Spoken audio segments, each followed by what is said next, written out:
اسے بالیدگی کا موقع ملتا ہے، وہ باشعور ہونے لگتا ہے، پھر وہ کسی ایک جگہ ٹھہر جاتا ہے۔ بعض اوقات کسی مالدار کی طرف دیکھ کر ذرا رک جاتا ہے اور سوچتا ہے کہ نہیں میں پیسہ ہی کماؤں گا تو پھر ہی ٹھیک ہے۔ بعض اوقات کسی مشہور آدمی کو خوش قسمت سمجھ لیتا ہے اور پھر وہ کوشش کرتا ہے کہ جتنے بھی جتن کیے جائیں کسی بھی طریقے سے شہرت حاصل کی جائے۔ وہ اس طرح کر کے ہماری ملت کے جوان بھی، ہمارے لوگ بھی، پھر میں نے ایسے لوگوں کو بھی دیکھا ہے جو اگرچہ بہت بڑے کسی ادارے سے پڑے ہوئے تھے اور مالدار تھے اور وزادار تھے، اور انہوں نے یہ دیکھا کہ پاکستان میں آ کر یہاں پہنچ کر مجھے خدمت کا کام کرنا چاہیے، آئے اچھی نیتوں کے ساتھ آئے ہوں گے، کوئی ان کے پیچھے نیک مقاصد ہی ہوں گے، لیکن جب انہوں نے پاکستانی سیاست کا ماحول دیکھا نا تو پھر نہ ڈگریاں نہ تعلیم کچھ بھی نہیں، وہ جس طرح کا ماحول تھا اسی طرح کے بن گئے، روایتی ہو گئے، کسی نہ کسی کے پیچھے یوں ہی لوگ لگ جاتے ہیں اور طرز زندگی اختیار کرتے ہیں۔ ہمیں لگنا ہوتا ہے کسی نہ کسی کے پیچھے، ہم پیروی کرتے ہیں لوگوں کی، لوگوں کو دیکھتے ہیں، اس حساب سے ہم اپنے آپ کو مرتب کرتے ہیں۔ پھر میرے بھائیوں ایک مسئلہ اور بھی ہوتا ہے، انسانوں میں صرف خوبیاں نہیں ہوتی، عام انسانوں میں بشری کمزوریاں بھی ہوتی ہیں۔ ہم بعض اوقات کسی کے پیچھے چلتے ہیں تو تعریفوں کے پل باندھتے ہیں، محبتوں اور عقیدتوں کا لمبا چوڑا اظہار کرتے ہیں، پھر تھوڑا سا ٹائم گزرتا ہے اور تھوڑا سا قرب ملتا ہے تو پھر ہمیں اس بندے میں خامیاں نظر آنی شروع ہو جاتی ہیں۔ کورے ورق کتاب نہیں ہوتے، پتھر دل گلاب نہیں ہوتے، سجنا پہلو ہی سوچ کے لائیں پھر یاراں نال حساب نہیں ہوتے۔ سوچتے نہیں، سمجھتے نہیں، غور نہیں کرتے، جذباتی فیصلے کرتے ہیں، ماحول جذباتی ہے۔ یا آپ دیکھیں نا، میں کسی جگہ پہ پہنچتا ہوں تو رکنا، بیٹھنا، چلنا پھرنا دوست مشکل کر دیتے ہیں، 1 منٹ کے لیے کہیں کیمرہ بند نہیں ہوتا۔ آپ بڑے تھکے ہوئے بھی ہوں تو آپ صحیح کر کے کہیں بیٹھ نہیں سکتے کیونکہ آپ کی چاروں جانب تو کیمرہ چل رہا ہے، کیسے بیٹھے؟ نبی کی زندگی بہترین نمونہ، ایک کامل اسوہ حسنہ تمہیں دیتے ہیں، کامل مکمل۔ نبی پاک علیہ الصلوۃ والسلام کا جو وجود اطہر ہے نا، ایسا وجود اس کے اندر اللہ تعالیٰ نے ظاہری اور باطنی، یہ میں کسی جوش سے نہیں بول رہا، میں بڑی ہوش سے بات کر رہا ہوں، آپ سے بھی گزارش کرتا ہوں ہوش سے سننا۔ یہ بات میں درجنوں اور بیسیوں کتب کا نچوڑ آپ کے سامنے رکھ رہا ہوں۔ اللہ تعالیٰ نے نبی پاک علیہ الصلوۃ والسلام کے اندر ظاہری باطنی ساری خوبیاں بھر کے اپنے محبوب کو دنیا میں مبعوث فرمایا ہے، نہیں کھلا دیے، وہ جس راہ چل دیے ہیں کوچے بسا دیے۔ بعض لوگ ناراض نہ ہونا مجھ سے، بعض لوگ ہنستے ہیں، سونا نہیں ہنستے، ہنستے ہیں پر سونا۔ سیدہ طیبہ طاہرہ حضرت عائشہ صدیقہ فرماتی ہیں حضور مسکراتے تھے لیکن اس مسکرانے میں بھی عجیب وزاداری تھی، ہنستے تھے کھل کھلا کے نہیں ہنستے تھے، اس میں کہا نہیں لگتا تھا، آوازیں نہیں پیدا ہوتی، یعنی سونا ہنس بھی جاتے تھے لیکن اس کے اندر بھی عجیب لطافت تھی۔ وہ کیسا ہنسنا تھا؟ صحابہ فرماتے ہیں حضور ہنستے، مقدس دانتوں میں سوراخ تھا، زیر لب مسکراتے، اور وہ جو حضور کے مقدس دانتوں میں مقدس سوراخ تھا نا، جب حضور ہنستے اس سے نور نکلتا اور مسجد نبی کی دیواریں بھی روشن ہو جاتی۔ یعنی ایسا نہیں ہنسنا جس طرح کو میری طرح کا آدمی ہنستا ہے تو لوٹ پوٹ ہو جاتا ہے اور اس ہنسنے کے اندر کئی دفعہ وزاداری قائم نہیں رہتی، کئی دفعہ اس کے اندر وہ وقار قائم نہیں رہتا۔ حضور ہنستے تو تبسم کرتے، یعنی ہنس بھی رہے ہیں تو ہنسنا بھی بڑا ہی باکمال ہے۔ اور میرے اعلیٰ حضرت تو کہتے ہیں بس وہ ہنس پڑتے تھے، پھر جو عمر بھر کے رو رہے ہوتے تھے نا، وہ حضور کا ہنسنا دیکھ کے ہنس پڑتے تھے۔ گویا نا جہاں جہاں خزاں ہوتی تھی بہار آ جاتی تھی، جہاں جہاں دکھ ہوتے تھے سکھ آ جاتے تھے، جہاں جہاں بھی کوئی کمزوری ہوتی تھی خدا کہتے ہیں جس کی تسکین سے روتے ہوئے ہنس پڑے اس تبسم کی عادت پہ لاکھوں سلام۔ ایک تو ان کا ہنسنا بڑا باکمال تھا، اور پھر یہ تھا کہ ان کا رونا بھی بڑا باکمال تھا، بڑا باکمال۔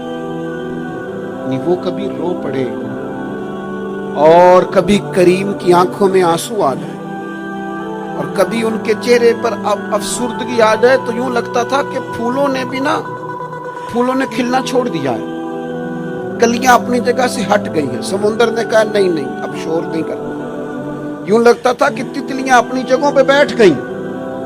جب وہ کبھی روتے تھے تو یوں محسوس ہوتا تھا کہ جیسے چاند کہتا ہے کہ نہیں اب میں نے نہیں کھل کے چمکنا، محبوب تو رو پڑے۔ اور کبھی کریم روئے، آنکھوں میں آنسو آئے، ان کے رونے میں حسن اتنا تھا، کمال اتنا تھا کہ جبریل امین آئے اور آ کے عرض گزار ہوئے، یا رسول اللہ سارے بھید جاننے والا رب پوچھتا ہے کریم سے پوچھو نا، محبوب سے پوچھو نا روئے کیوں ہیں، یہ رو پڑے ہیں کیوں روئے ہیں، سارے بھید جاننے والے مالک کیوں روئے؟ تو محبوب فرمانے لگے جبریل امت کا قیامت کا حساب، قیامت کی گرمی، اللہ تعالیٰ کا کرسی عدالت میں اپنی شان کے لائق جلوہ فروز ہونا، امت کی کمزوریاں، سستیاں، غفلتیں، ان کو یاد کر کے رو پڑا ہوں، غم امت نے نڈھال کر دیا ہے۔ حضرت جبریل بارگاہ ایزوی سے پیغام لائے، محبوب کریم صلی اللہ تعالی علیہ وآلہ وسلم نے حضور روئے۔ جب جبریل امین یہ پیغام لے کے لوٹتے ہیں تو رب کریم نے کیا فرمایا؟ آپ کی توجہ ہے میری بات پر؟ مالک کریم نے کیا فرمایا؟ وہ آیت نازل ہوئی جس کے بارے میں امام زین العابدین رضی اللہ تعالیٰ عنہ فرماتے ہیں قرآن میں سب سے امید والی آیت یہ ہے۔ روئے حضور اور جناب جبریل پوچھ کر واپس گئے تو رب کریم نے فرمایا جا کے میرے محبوب سے فرما دے وَلَسَوْفَ يُؤْتِيكَ رَبُّكَ فَتَرْضَىٰ، محبوب رب آپ کو اتنا دے گا کہ آپ اپنے رب سے راضی ہو جائیں گے۔ محبوب آپ کو راضی کریں گے، نہ روئیں، آپ کو راضی کریں گے آپ۔ اور حضور کیا فرماتے ہیں؟ فرمایا جب تک میرا ایک امتی بھی دوزخ میں میں کوئی نہیں راضی ہوتا۔ اللہ کیا جہنم اب بھی نہ سرد ہوگا؟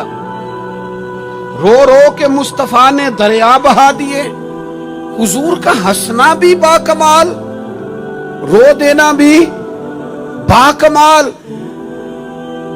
ان کا کسی بندے سے محبت سے اٹھ کے گلے لگانا بھی باکمال۔ کبھی حضور جلال کریں تو محبوب فرمانے لگے میں نے دعا مانگی ہے، اے اللہ اگر میں کسی کو جھڑک دوں تو اتنا ثواب دینا جتنا تو فرض نماز کا ثواب دیتا ہے۔ یہاں یہ بھی ہر زاویے سے، ہر نگاہ سے، میں کیا آپ کو عرض کروں، ہم نے نہ کبھی سیرت بیان کی میری طرح کے لوگوں نے، نہ قوم اس طرح سے سیرت کو پڑھتی ہے۔ سیرت نبوی کا ایک ایک پہلو کبھی کھولا جائے۔ یہ جو زمانے میں بے چینی پائی جاتی ہے نا، بے قراری پائی جاتی ہے، اور ذہنی انتشار ہے، اور فکری الجھاؤ ہے، اور ٹوٹتی بکھرتی سوچیں، یہ ساری ختم ہو جائے، ایسا ٹھہراؤ نصیب ہو، جینے کا بھی مزہ آئے اور مرنے کا بھی مزہ آئے۔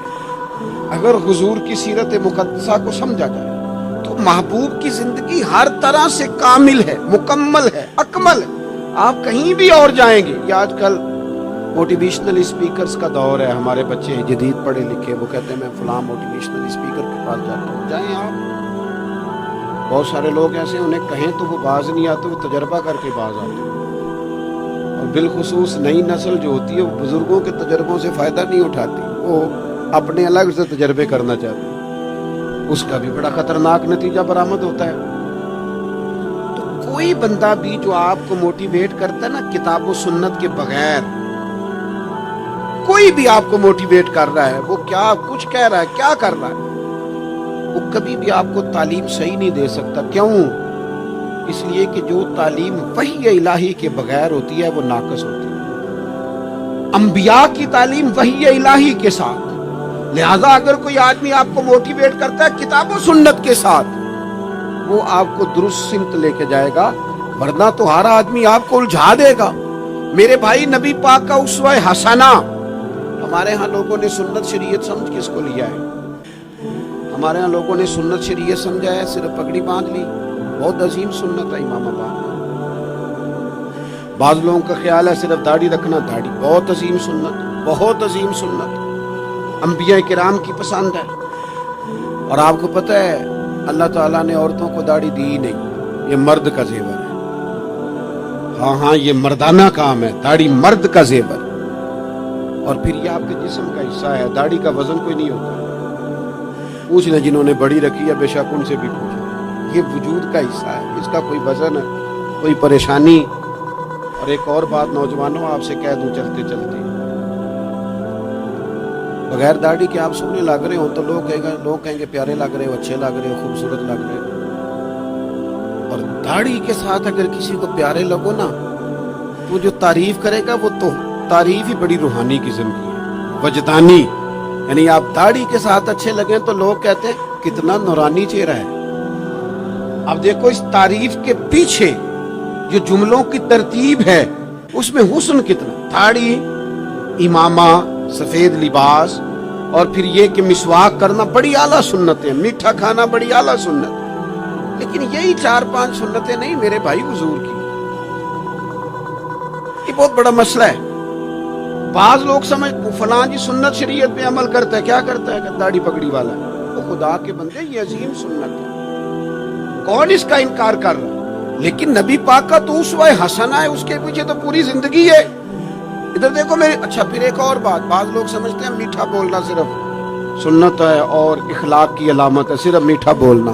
آپ نے ناراض نہیں ہونا, میٹھا تو بعض بندے اپنے مطلب کے لیے بھی بولتے ہیں, وہ کام نکلوانے کے لیے بڑا میٹھا میٹھا بول رہے ہوتے ہیں. اوہ سنو میرے بھائی, صرف میٹھا بولنا ہی سنت نہیں, ہمیشہ سچ بولنا سنت ہے, ہمیشہ صحیح بات کرنا, دیانتدار رہنا. تو سمجھتا ہے 4-5-6-8 چیزیں ہی سنت ہے؟ وہ خدا کے بندے, نبی پاک کی جو ادا سب سے پہلے دنیا کے سامنے آئی, اور حضور کی جس ادا سے, سنت سے لوگوں کو سب سے پہلے واقفیت ہوئی. شور نہیں پڑ جاتا کسی چیز کا دنیا میں, معاشرے میں, فلاں بندہ یہ کرتا ہے, فلاں ایک بندے کا ایک چیز تعارف بن جاتی ہے. تعارف, کوئی چیز لوگوں کے وجود کے ساتھ, نام کے ساتھ سابقہ لاحقہ بن جاتی ہے. جو چیز سب سے پہلے جس سے لوگوں نے میرے نبی پاک کا تعارف کیا اور لیا, ادھر دیکھو نوجوانوں میری طرف, جس چیز سے سب سے پہلے حضور کی جس ادا سے لوگ واقف ہوئے تھے وہ تو صادق اور امین ہونا ہے. سب سے پہلے لوگ واقف ہوئے تھے کہ ہمیشہ سچ بولنا, ہمیشہ سچ. ملت کا جوان تو لوگوں کو ہنسانے کے لیے جھوٹ بولتا ہے, کوئی فائدہ نہیں, کوئی فائدہ نہیں. جھوٹ بولنے کے لیے ڈینگے مارتے, بڑکے مارتے, میں یہ ہوتا ہوں, میں وہ ہوتا ہوں, جھوٹ بولتے ہیں. کیوں زیادتیاں کرتے ہو اپنے ساتھ؟ نبی پاک علیہ السلام کی تو پہلی ادا, پہلی سنت جس سے لوگ واقف ہوئے وہ صادق اور امین ہونا ہے. لوگ کمزوری دکھاتے ہیں. میں آپ سے عرض کروں, آج پتہ ہے میرے ملک کا حال کیا ہے؟ آج اتنے درد میں ہیں لوگ, اتنی تکلیف میں ہیں. امیر لوگ تو پیٹرول پہ بحث کرتے ہیں, پیٹرول پہ زیادہ تر وہ لوگ بحث کرتے ہیں جن کی گاڑیاں بڑی ہوتی ہیں. غریب پیٹرول پہ بحث نہیں کرتے, وہ تو کہتا ہے کرایہ 10 روپے بڑھ گیا بس, اس کو تو بس میں آنا جانا ہے, پیٹرول سے تو اس کا لینا دینا نہیں. یہ تو امیروں کی بات ہے, تگڑے لوگوں کی بات ہے. یہ سارا عالم, اس ملک کا سب سے بڑا مسئلہ نہ قانون کا ہے, نہ معیشت معاشرت کا ہے. اس ملک کا سب سے بڑا مسئلہ دیانتداری کا ہے. یہاں اگر دیانتداری ہو جائے, سچ بولنے والا, بات کرنے والا سچ بولے. اذان سن لیجیے پہلے, پٹروں کے بارے میں رائے کیا ہے؟ چلیں بتائیں باپٹا والوں کے بارے میں رائے کیا ہے؟ آپ اپنی بھی ایک آدھ مولویوں پیروں کے بارے میں رائے کیا ہے؟ بس یہی حال کیا گیا، الا ماشاء بد اعتماد کر دیا گیا۔ ایسا نہیں ہے کہ صرف کسی ایک گروہ ایک طبقے کے بارے میں بددیانتی کو فروغ دیا گیا، جھوٹ کو۔ آج بھی کسی بھی شخص کو آپ لے لیں، اس کے بارے میں سچائی سے زیادہ جھوٹی خبریں زیادہ پھیلائی جاتی ہیں۔ افواہوں کا دور اپنی زندگی میں جوانوں سچ بولو، دیانتداری کا مظاہرہ کرو۔ اس ملت کا جوان کیسے ترقی کرے گا جس کی ماں کہتی ہے کہ پتر تو سچ ہی نہیں بولتا، تو جاتا کہیں ہے بتاتا کہیں، تو بات ہی ٹھیک نہیں کرتا، کیسے بات سنو۔ نبی پاک صلی اللہ تعالی علیہ وسلم نے جب مختلف جگہوں پہ تبلیغ دین کے پیغامات بھیجے تو ہرقل بادشاہ کو بھی حضور نے پیغام دیا۔ بڑا سیانہ آدمی تھا، سمجھدار تھا، معاملہ فہم تھا۔ اس نے کہا میں کوئی جذباتی فیصلہ نہیں کرتا، کچھ چیزوں کے حضور کے بارے میں کچھ چیزوں کے سوالات میرے ذہن میں ہیں۔ اس نے کہا یار یہاں کوئی آیا ہوا ہو مکے کا سردار، لوگ تجارت کے لیے آتے ہیں، کوئی سمجھدار سیانہ سردار وزادار آدمی تو لے کے آؤ۔ ابو سفیان ابھی مسلمان نہیں ہوئے تھے، وہاں گئے ہوئے تھے، اور آپ کو پتہ ہے کہ وہ ہر جنگ میں آگے تھے کلمہ پڑھنے سے پہلے۔ ان کو بلا کے لوگوں کو پتہ چلا یہ آئے ہوئے ہیں تو لے جا کے بادشاہ کے سامنے کھڑا کر دیا۔ ابو سفیان کہتے ہیں جب اس نے سوال جواب شروع کیے تو ظاہر ہے میں مخالف گروہ میں تھا۔ جب کوئی مخالف گروہ میں ہوتا ہے اس نے تعریف تو نہیں کرنی ہوتی۔ وہ صرف ہمارے ملک میں رواج ہے کہ لوگ جو پارٹی چھوڑ کے آ رہے ہوتے ہیں اس کی بھی تعریفیں کر رہے ہوتے ہیں، اور جدھر جا رہے ہوتے ہیں پھر اس کی بھی۔ اللہ جانے کیسے اپنے دل کو سمجھاتے ہیں، ضمیر کو مطمئن کرتے ہیں، اللہ ماشاءاللہ۔ ابو سفیان کہتے ہیں میں چونکہ دوسرے گروہ میں تھا تو بادشاہ نے جو بات بھی پوچھی میں نے رائے مخالف دی۔ جو بھی پوچھا کہ وہ محبوب علیہ السلام جو دعوی نبوت کرتے ہیں، ان کا کلمہ پڑھنے والے امیر ہیں، غریب ہیں، بات کیا ہے، جنگیں ہوئی ہیں تو نتیجہ ایک طویل گفتگو ہے۔ ابو سفیان کہتے ہیں آخر میں بادشاہ نے ایک سوال پوچھا، یہ جوان زیادہ غور کریں گے۔ سوال پوچھا، ابو سفیان کہتے ہیں مجھ سے کہنے لگا وہ جس کریم محبوب علیہ السلام نے دعوی نبوت کیا ہے کیا کبھی انہوں نے جھوٹ بھی بولا ہے؟ ابو سفیان کہتے ہیں میں چپ کر گیا۔ ایک منٹ کے لیے میرے دل میں خیال آیا معاذ اللہ کہہ دوں بولا ہے، پھر میں نے سوچا یہ تو عرب کی وزاداری کے خلاف ہے کہ میں جھوٹ بولوں۔ اور پھر ابو سفیان کہتے ہیں میرے دل کے کونے سے آواز آئی میں کوئی اور بات کروں گا تو شاید کوئی تھوڑی دیر کے لیے سوچے، اور اللہ کے رسول نے جھوٹ بولا یہ تو مانے گا ہی کوئی نہیں، یہ تو مخالف نہیں مانیں گے، کافر مشرک نہیں مانیں گے۔ بادشاہ کہنے لگا سوچتے کیا ہو، بتاؤ کیا کبھی انہوں نے جھوٹ بولا ہے؟ تو ابو سفیان کہتے میرے ہاتھ میں چھڑی تھی، میں نے اٹھا کے دوبارہ زمین پہ رکھی۔ میں نے کہا بادشاہ وہ رشتے میں میرے بھتیجے لگتے ہیں، میری ان سے مخالفت ہے، میں ان کے مقابل فوجیں تک لے کے آتا ہوں، وہ ہمارے بتوں کو برا کہتے ہیں، رائے کا اختلاف اپنی جگہ پر، لیکن وہ میرے سامنے پیدا ہوئے میرے بھتیجے ہیں، میں نے انہیں ماں کی گود میں بھی دیکھا ہے، دادا کے کندھوں پہ بھی دیکھا ہے، سیدہ خدیجہ کا دولہا بنے بھی دیکھا ہے، میں نے ان کی گود میں ان کی بیٹیوں کو کھیلتے بھی دیکھا ہے۔ اختلاف اور مخالفت اپنی جگہ پر وہ کریم میرے سامنے پیدا ہوئے اور ان کے مقدس بال میری آنکھوں کے سامنے سفید ہوئے، ان کی زبان سے جو بھی نکلتا ہے حق اور سچ ہی نکلتا ہے۔ وہ اسیر دشمن کی چاہ میں بھی، مخالفوں کی نگاہ میں بھی وہ امی ہے، صادق ہے، معتبر ہے، میرا پیغمبر عظیم تر ہے، کبھی زبان سے جھوٹ نہیں نکلا۔ اللہ آپ کو جزا دے۔ سنیں جی، کچھ خطیب بغیر نعروں کے بھی تقریر کر لیتے ہیں یار، اونچی سبحان اللہ کے بغیر بھی کام چل جائے گا انشاءاللہ۔ آپ خالی سنتے جائیں نہ بھی سبحان اللہ کہیں پھر بھی گزارا، اثر کرے نہ کرے سن تو لے میری فریاد، اور نہیں ہے داد کا طالب یہ بندہ آزاد۔ میرے عزیز نبی پاک علیہ الصلوۃ والسلام نے سچ بولا۔ ابو سفیان کہتے ہیں ان کی زبان سے سوائے حق سچ کے کبھی کچھ نکلا؟ کریں نا تھوڑی پابندی ہم بھی سچ کی، کریں نا۔ اچھا ہم بولتے ہیں سچ، بہت سارے لوگ سچ بولتے ہیں، لیکن وہ دوسروں کے بارے میں بولتے ہیں، اپنے بارے میں نہیں بولتے۔